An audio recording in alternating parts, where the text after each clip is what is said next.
Admiral Kyle Morgan stood on the bridge of the human observation vessel Horizon. Through the massive windows, he watched alien warships exchange fire in the distant space. Bright flashes of blue and red energy lit up the darkness as the two sides fought their endless war. For 103 years, the Galactic Council and the Vorthan Empire had been fighting. Millions of lives lost, dozens of worlds destroyed, and through it all, humanity had watched from the shadows.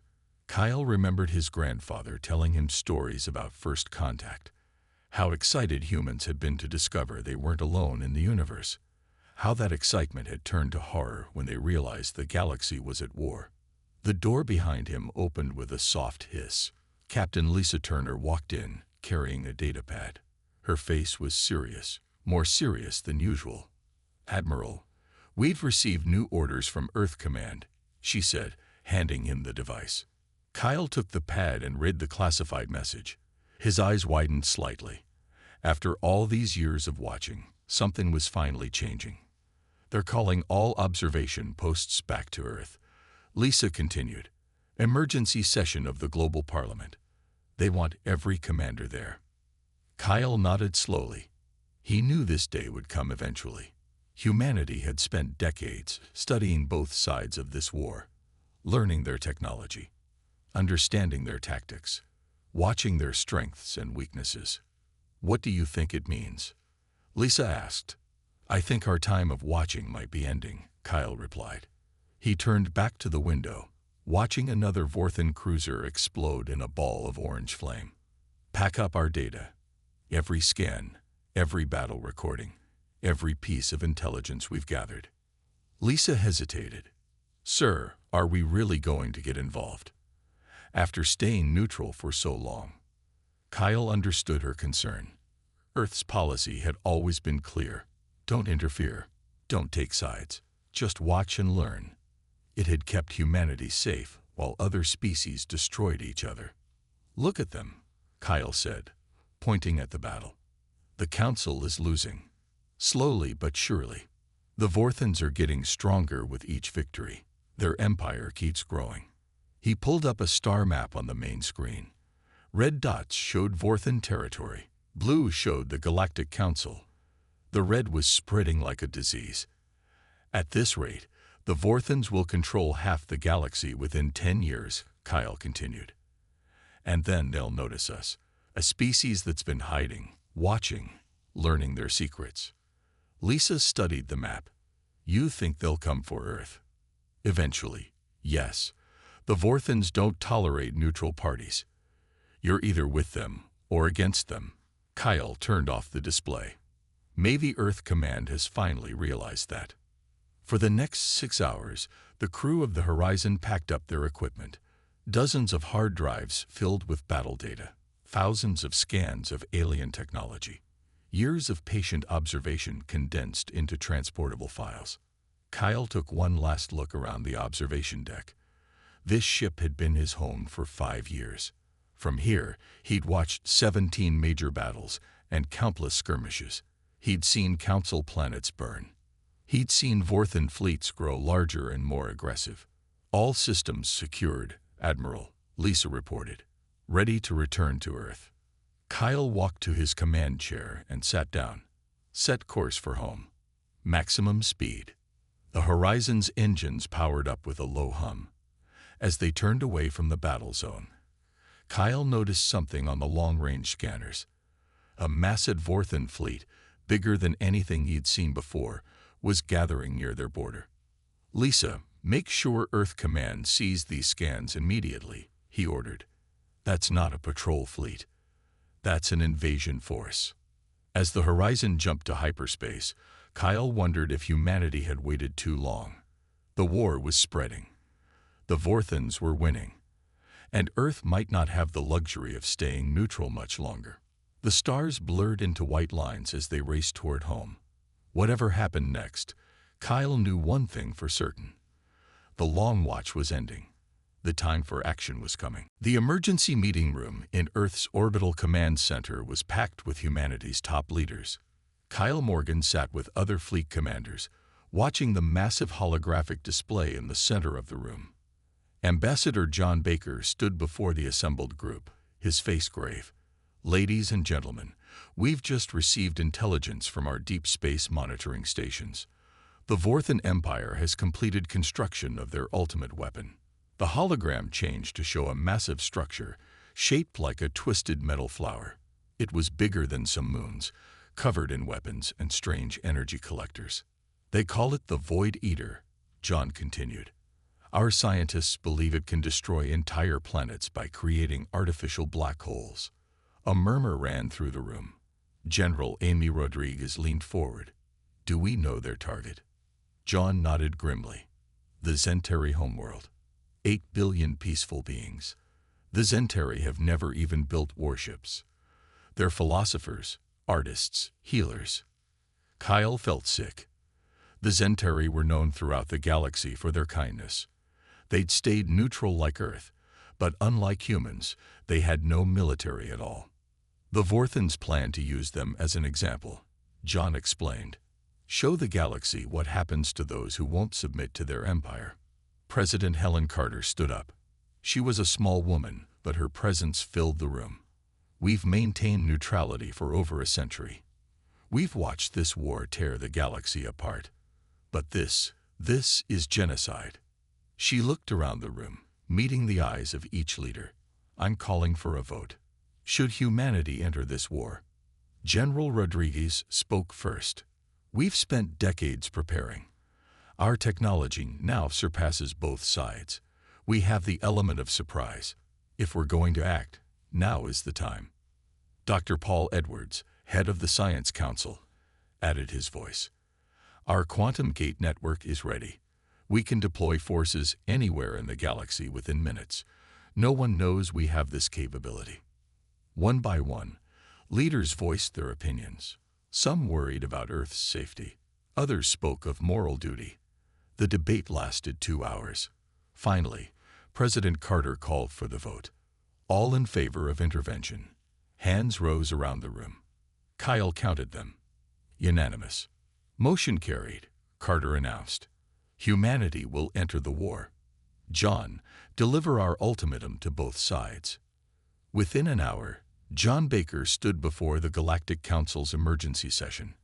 Representatives from dozens of species filled the vast chamber.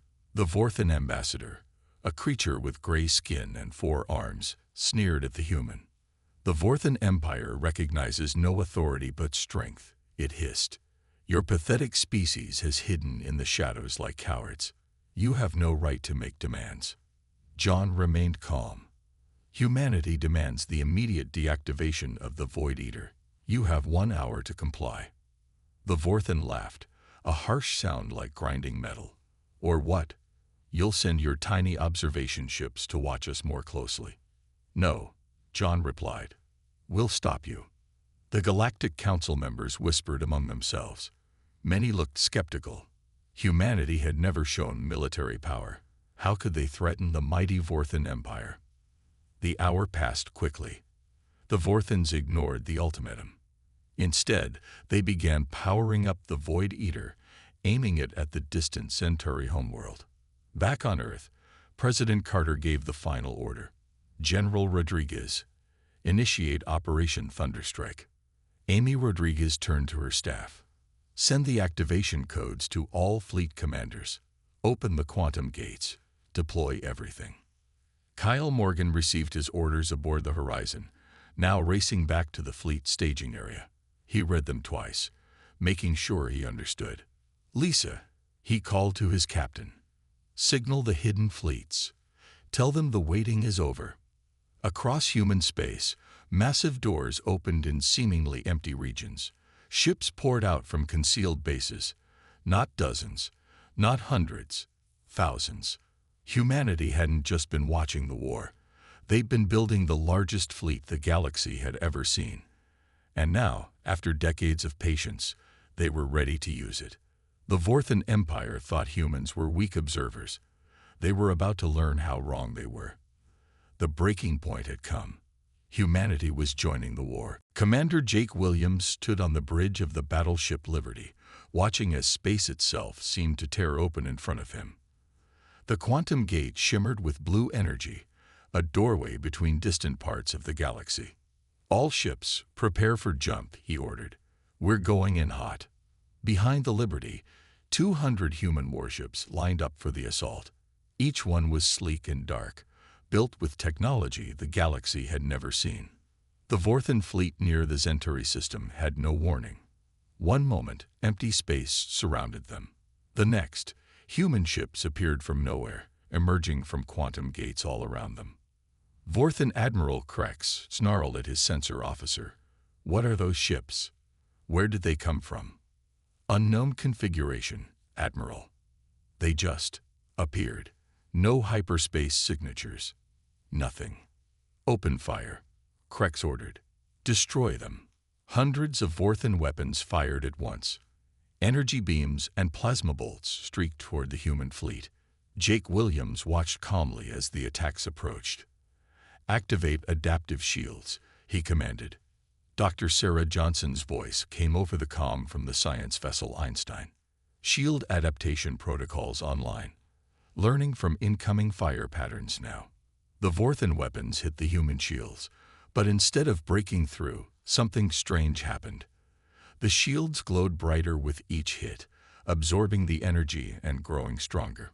"What's happening?" Admiral Krex demanded.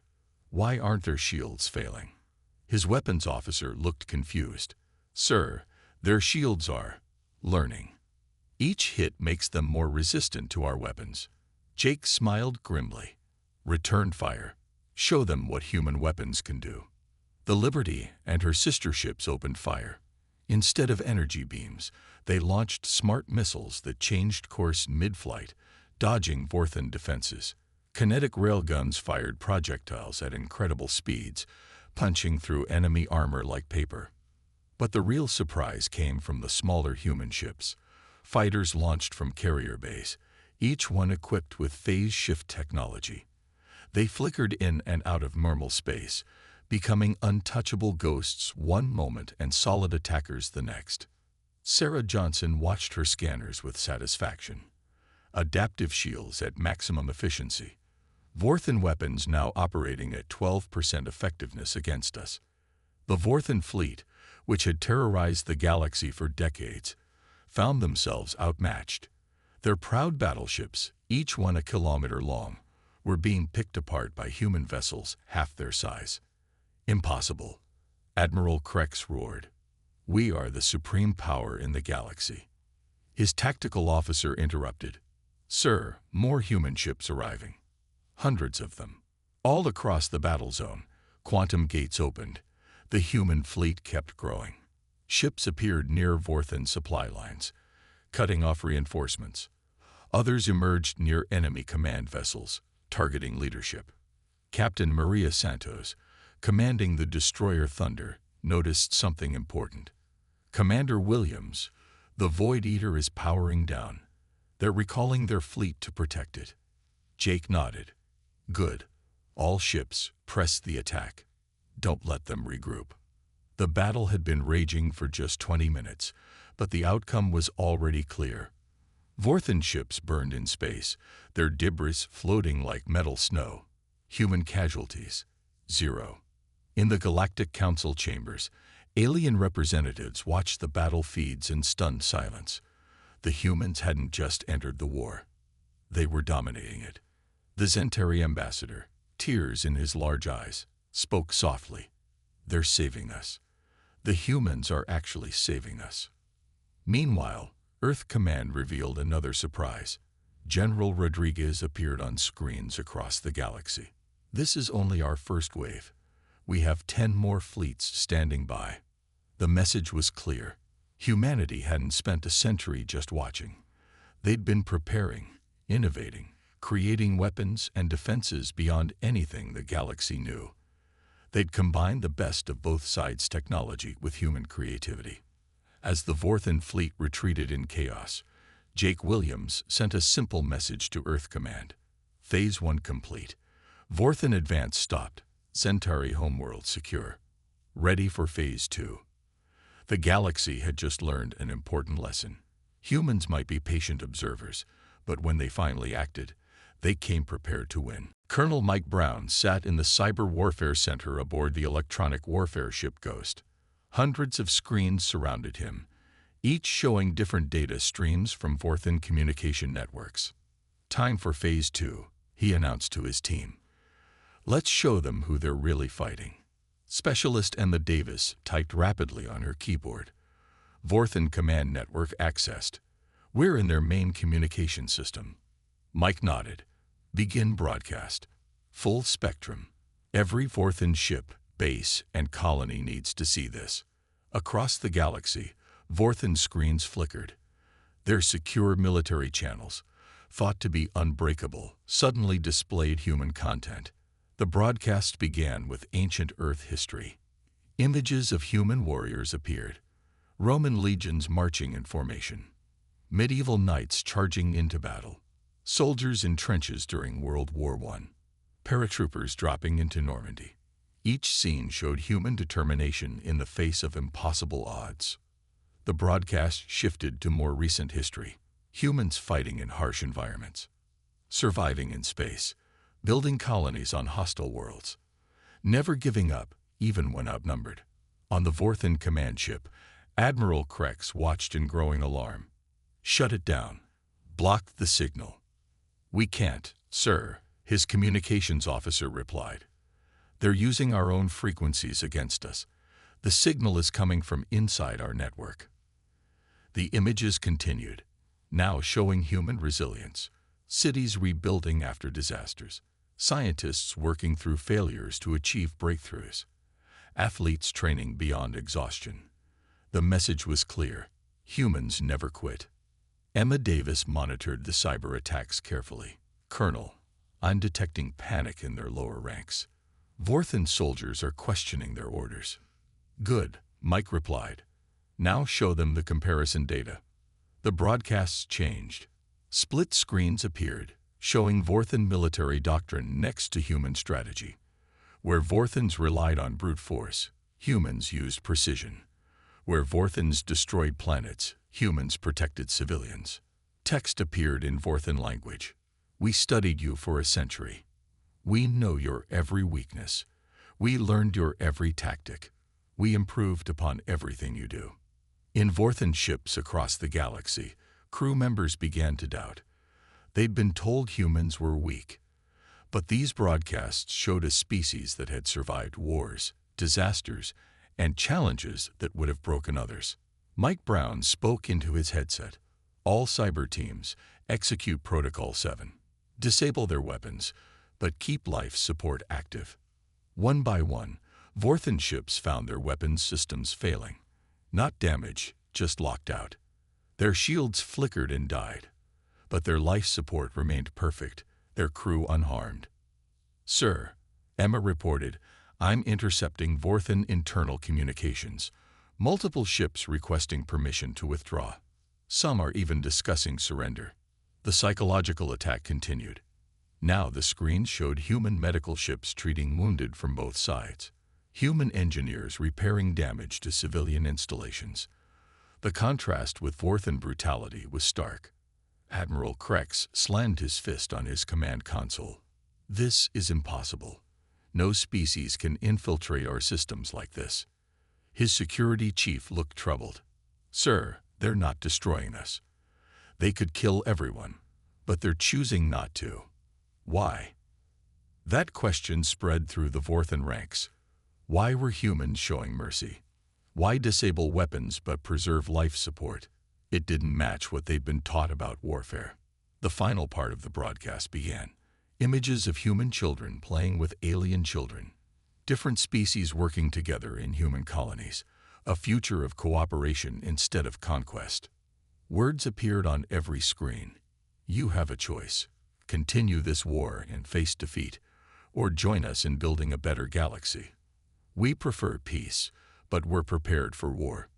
Decide." Within an hour, the first Vorthan ship signaled surrender. Then another, and another. The empire that had terrified the galaxy for a century was crumbling from within. Colonel Mike Brown leaned back in his chair. Phase 2 complete. Their command structure is breaking down. Morale is shattered. The psychological warfare had worked perfectly. By showing strength alongside mercy, humans had done what a century of fighting couldn't achieve. They'd made the Vorthans question everything they believed about power, war, and victory. The battle for the galaxy was becoming a battle for hearts and minds. And humans were winning. Captain Chris Martinez gripped the controls of his fighter, the Hawk 7. Around him, his squadron of 12 fighters approached the massive Vorthan battle station. It was protected by 3 layers of defensive platforms and 100 fighter escorts. "This is suicide," muttered Lieutenant Ashley Moore over the comm. "That station has enough firepower to destroy a moon." Chris smiled.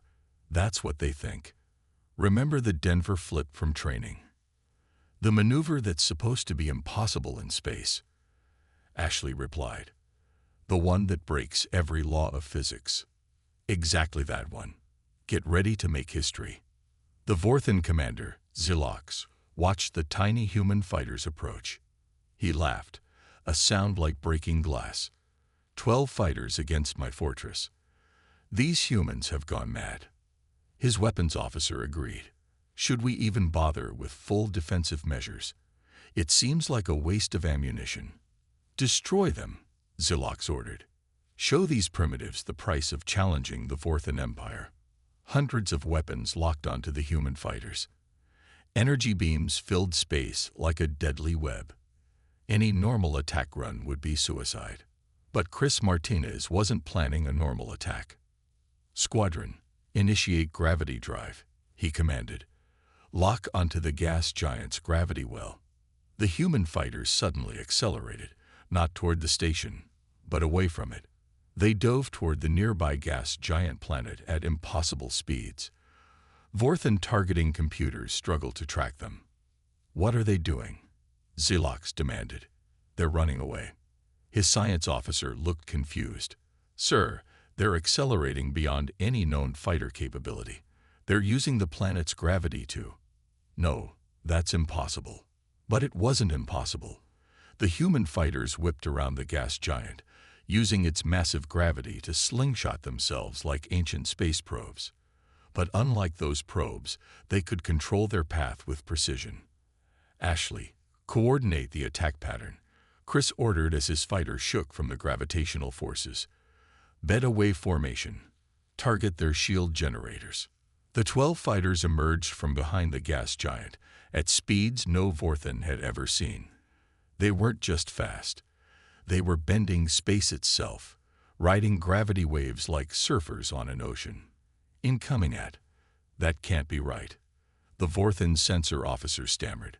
"They're moving at 20% light speed." "Impossible," Zilox roared. "No fighter can survive those forces." But human engineering had solved that problem. Special inertial dampeners protected the pilots. Reinforced hulls handled the stress. What seemed impossible to aliens was just another challenge humans had overcome. The fighters split into 4 groups, each targeting different shield generators. They were moving so fast that Vorthan weapons couldn't track them. Energy beams fired wildly into space, missing by kilometers. "Fire everything," Zilox screamed. "Stop them." Too late. Ashley Moore's group hit the first shield generator. Their weapons, charged by the gravitational acceleration, punched through armor like it was paper. The generator exploded in a flash of blue light. Chris Martinez led his group against the main power core. They twisted through defensive fire, their paths unpredictable, their speed unmatched. 3 more generators died in seconds. "Shields failing," the Vorthan officer reported. "They're too fast. Our computers can't calculate firing solutions." Within minutes, all 12 fighters had completed their attack runs. Every shield generator was destroyed.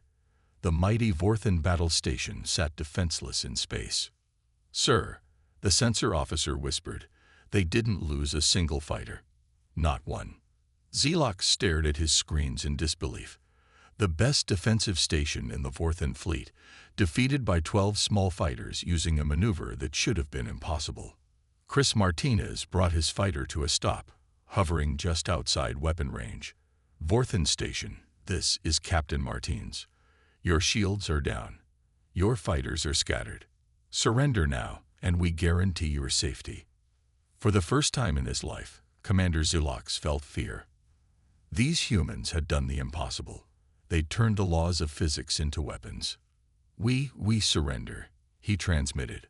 Across the galaxy, word spread quickly. Humans had defeated the unbeatable. They'd made the impossible possible.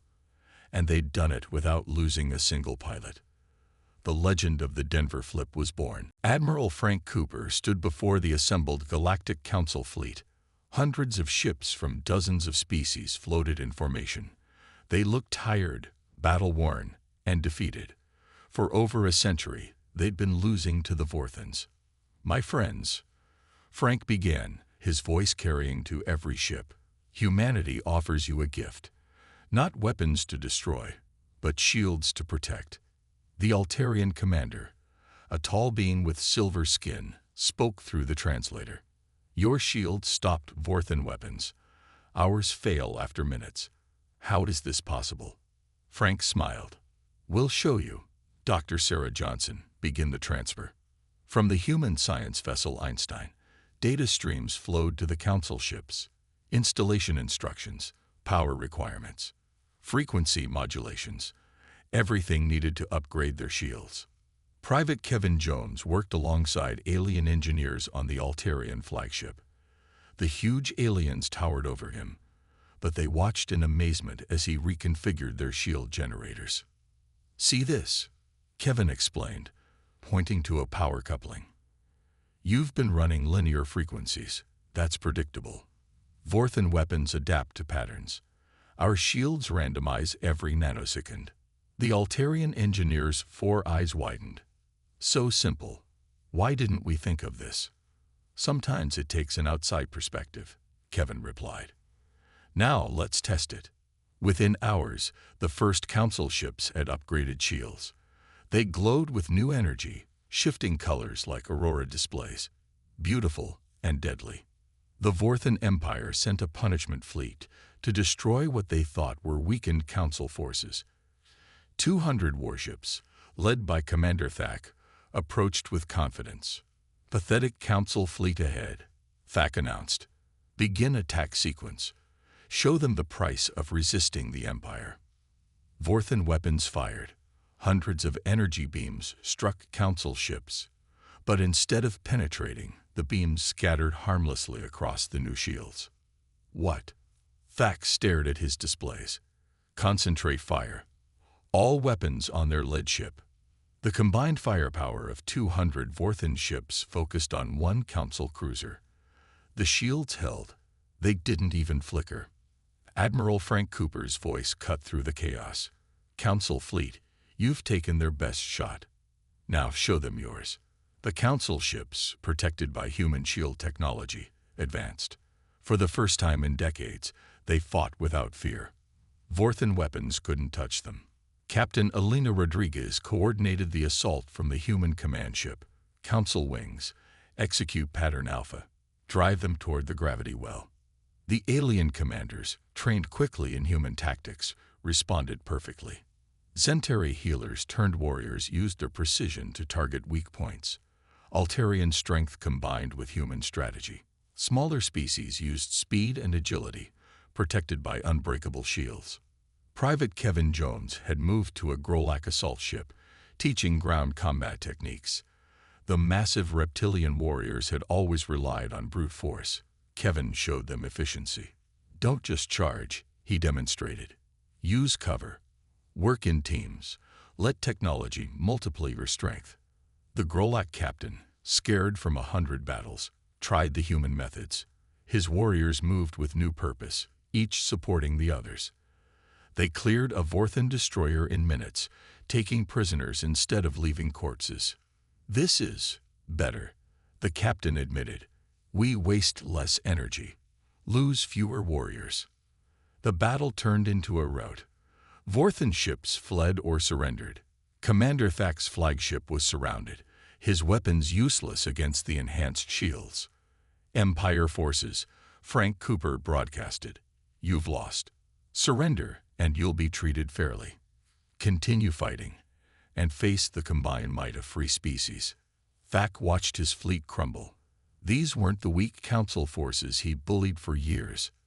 They fought with human precision, protected by human technology, guided by human wisdom.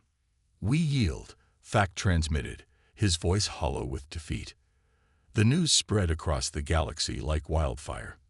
The council, thought to be finished, had become unstoppable, not through their own strength alone, but because humans had shared their advantages freely. In the council chambers, representatives cheered. The Altarian commander approached Admiral Cooper. "Why did you help us?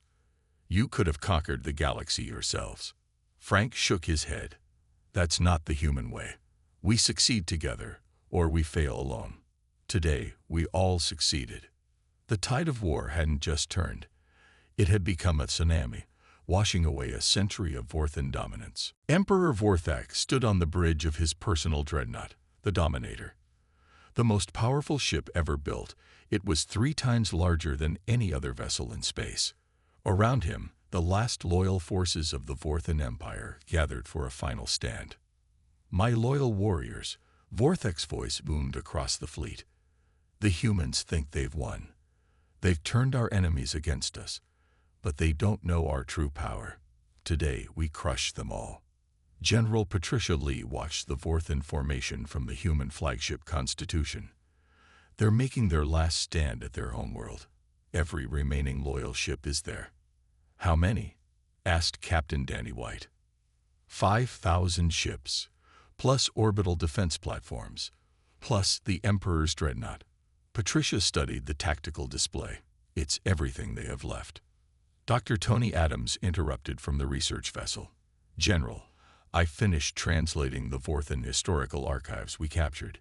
You need to see this immediately." Patricia's screen filled with ancient Vorthan texts. Images of their early civilization, records of their first space flights. And then, the lies. "My God," Patricia whispered, "their entire empire is built on deception." The texts revealed the truth. The Vorthans hadn't developed space travel themselves. They'd found and activated ancient technology left by an extinct race. Their claims of superiority were false. They'd stolen everything. More importantly, Tony continued, their own laws forbid leadership by deception. If the citizens knew the truth, Patricia smiled grimly. Broadcast it. Every frequency. Every language. Let the Vorthan people see what their emperor has hidden. The battle began with the truth. Across the Vorthan homeworld, on every screen and communication device, the historical records appeared. Citizens who'd been taught they were the master race discovered they were living a lie. On military ships, crews saw proof that their technology was stolen. Their superiority was false. Everything they believed was propaganda. Emperor Vorthak screamed in rage. Shut down those broadcasts. Destroy the human fleet. But his orders came too slowly. Ships began breaking formation. Captains who'd served loyally for decades questioned their allegiance. Some turned their weapons on the Emperor's forces. Captain Danny White led fighter squadrons through the chaos. Protect the defecting ships. Give them cover. The space around Vorthan Prime became a whirlwind of changing loyalties. Brother fought brother as the Empire tore itself apart. Human ships moved precisely, protecting those who surrendered, disabling those who fought. Emperor, his second-in-command, shouted, "Half our fleet has turned against us. The homeworld is in revolt." Vorthak couldn't believe it. His mighty empire, built over centuries, crumbling in hours, all because humans had revealed the truth. "Attack the human flagship," he ordered desperately. "If we kill their leaders."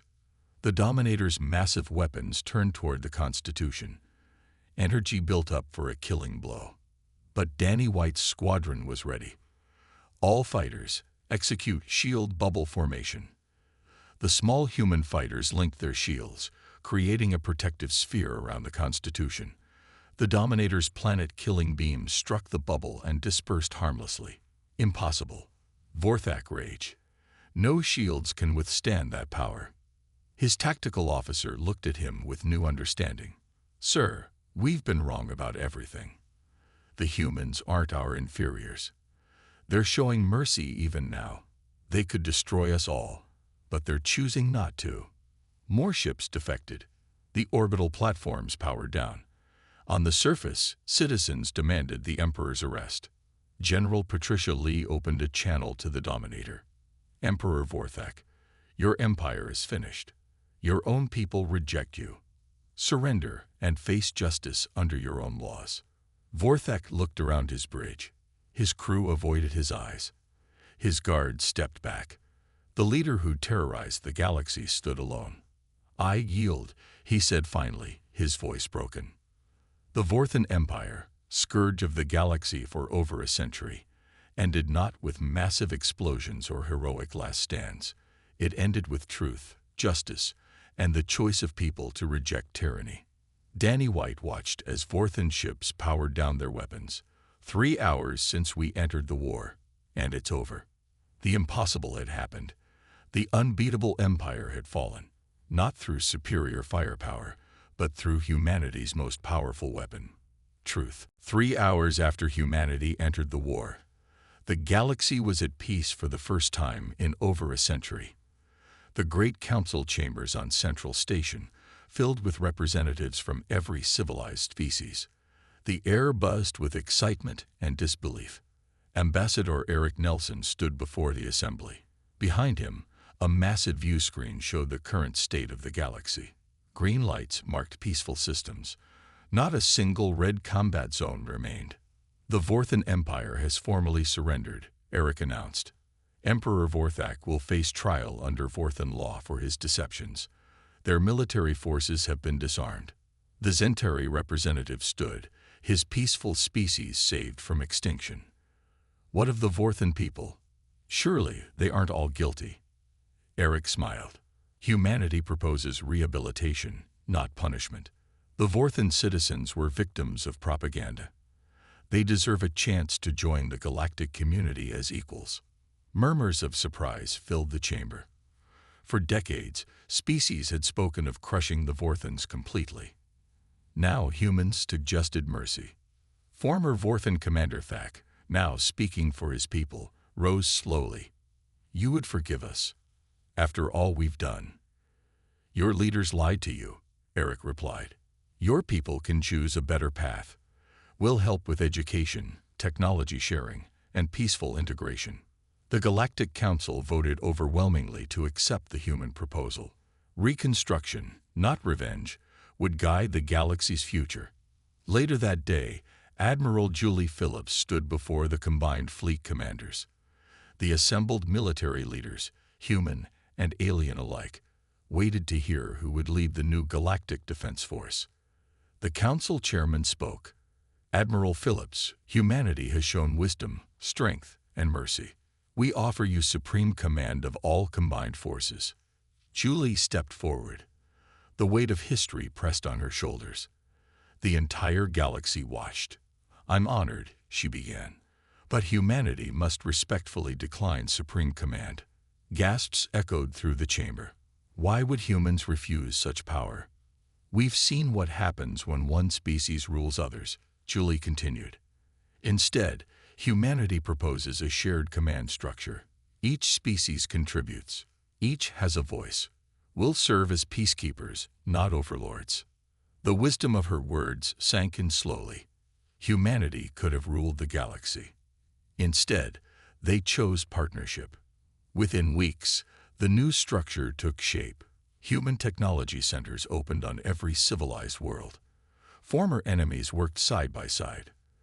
Vorthan scientists, freed from military demands, made breakthrough discoveries alongside human researchers. Captain Lisa Turner found herself assigned to the New Horizons project. Former warships were being converted to exploration vessels. The galaxy had spent so long fighting, entire regions remained unexplored. We've got 100 years of exploration to catch up on, she told her mixed species crew. Time to see what's out there beyond the old battle lines. Private Kevin Jones, promoted to instructor, taught at the new Galactic Military Academy. Students from every species learned human tactics focused on protection, not conquest. Remember, he told his class of young cadets, the greatest victory is the battle you don't have to fight.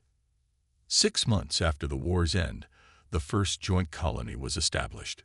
Humans, Vorthans, Centauri, and others lived together. Children played without knowing their species had once been enemies. Dr. Sarah Johnson watched alien and human scientists working together in her lab. They were developing medical technology to help all species. "This is what we should have been doing all along," she said. Ambassador Eric Nelson gave the anniversary speech marking 1 year of peace. Humanity waited a century before entering the war. We watched, we learned, we prepared. Not for conquest, but for this moment.